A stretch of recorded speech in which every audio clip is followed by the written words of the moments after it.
কি বলেন? তারা তো এইটা করে না, তারা আমাদের দমন করার জন্য, আমাদের অপদস্থ করার জন্য সবসময় ব্যতিব্যস্ত। তার পরিপ্রেক্ষিতে জমিসান লিটুর বাসায় হামলা করছে, আপনারা জানেন। তার আরেকজন আমাদের বিএনপি সাবেক নেতা সৈয়দ আকবরের বাসায় হামলা করছে, কিন্তু হামলা করে ওরা জিততে পারে নাই, ওরা ঠকে গেছে। আর আজকে আমি বলি, আফরোজা খানম নাসরিন বরিশালে যারা নমিনেশন চেয়েছে তাদের থেকে বয়সে অনেক জুনিয়র হতে পারে, কিন্তু ওনার কর্মকাণ্ড, ওনার পারফরম্যান্স, শিক্ষাগত যোগ্যতা, ওনার রাজনৈতিক ক্যারিয়ার, ওনার সততা সবার সেই বর্তমানে উঠে আছে। এটা আমি চ্যালেঞ্জ করে বলতে পারি, যদি এটা মিথ্যা বলি তাহলে আবার বিচার করবে। এখন আমরা ভালো লেখাপড়া করছি, পরীক্ষা দিয়েছি, ভালো যদি এক্সামিনার হয় অবশ্যই আমাদের পাস করাবে। আমাদের জন্য সুখবর আছে, আমরা ব্যর্থ হব না। কেন? আমরা, আমার মন বলা, আপনি যদি সৎ থাকেন আপনার ভিতরে মনোবল অনেক থাকবে।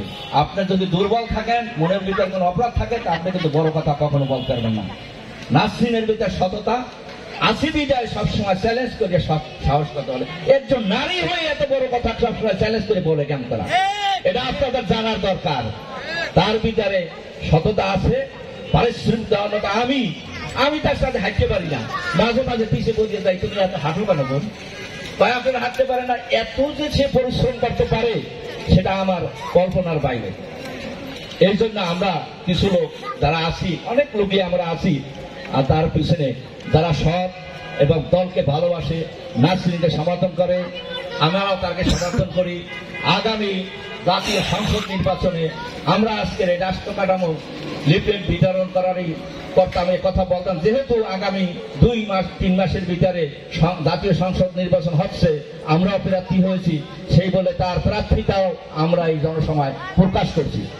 আমরা আগামী নির্বাচনে আফরোজা খানম নাসরিনকে বরিশালবাসীর পক্ষ থেকে আমার বাংলাদেশ জাতীয়তাবাদী দল ভারপ্রাপ্ত চেয়ারম্যান, সাংগঠনিক অভিভাবক, কেন্দ্রীয় কমিটির কাছে উদাত্ত আহ্বান জানাবো, আপনারা মাঠ পর্যায়ে বিচার বিশ্লেষণ করে নমিনেশন দেবেন। রাজনীতির মাঠ কিন্তু আগে নাই, আমাকে মুখ মেয়ারে দিতে হলে মুখ মেয়ারে দিতে হবে, সেই শক্তির ভারসাম্য হবে না। এটা হবে সততার লড়াই, এটা হবে মেধার লড়াই, এটা হবে কর্মের লড়াই। সেই চিন্তা না করে মাঠে যার অবস্থান আছে, যাকে মানুষ তার বিরুদ্ধে পিছনে কোনো কালিমা নাই, কোনো অন্যায় নাই, তাকে নমিনেশন দেওয়ার জন্য অনুরোধ করব। তারপরে পরিশেষে একটি কথা বলি, আমি জানের শেষ করি, বাংলাদেশ জাতীয়তাবাদী দলের আদর্শের নেতৃত্বে একজন সৈনিক হিসাবে দল যাকে মনোনীত দেবে, আমার নেত্রী নাসরিনও বলেছেন, ভাই আমরা যারা নমিনেশন দেবে তার পিছনে আমরা ঐক্যবদ্ধ কাজ করবো। তাহলে আপনারা আমাদের বিভিন্ন মিটিং মিছিলে লোক আনার জন্য, লোক আসার জন্য মানুষকে না বলেন, এটা দুঃখজনক, এটা বলবেন না। যারা বলেন তারা কিন্তু অচিরেই রাজনীতি থেকে নিশ্চিত হয়ে যাবেন, জনগণ থেকে বিচ্ছিন্ন হয়ে যাবেন।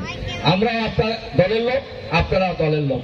আমি এখানে যারা উপস্থিত আছেন, আমার বক্তব্য আর দীর্ঘায়িত করব না, আমার বক্তব্য এখানে শেষ করছি। আল্লাহ হাফেজ। বাংলাদেশ জিন্দাবাদ, বাংলাদেশ জাতীয়তাবাদী দল জিন্দাবাদ, শহীদ জিয়া অমর, খালেদা জিয়া জিন্দাবাদ, তারেক জিয়া জিন্দাবাদ, জিন্দাবাদ। নাসরিন তুমি এগিয়ে চলো, আমরা আছি তোমার সাথে। আসসালামু আলাইকুম।